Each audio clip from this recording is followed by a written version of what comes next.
You ask Tiger to calculate. This deals with finding the midpoint between 2 points. The midpoint between the 2 points is 50.5, -6.5. Let's solve it step by step. Plot the 2 points and calculate the midpoint using the formula. The coordinates of point 1 are, x1 equals 50, y1 equals 77.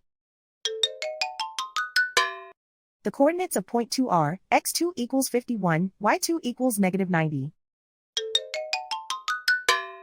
PM represents the midpoint of the 2 points.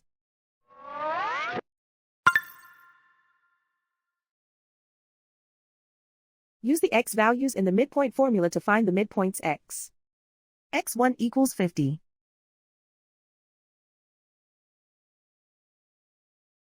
x2 equals 51.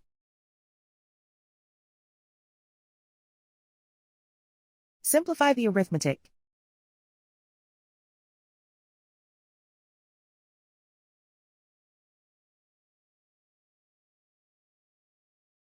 Use the y values in the midpoint formula to find the midpoints y. y1 equals 77.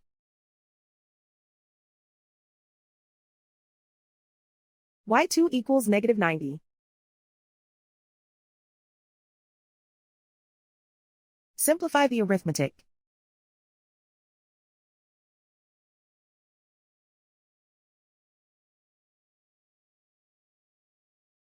And so, the midpoint is 50.5, -6.5.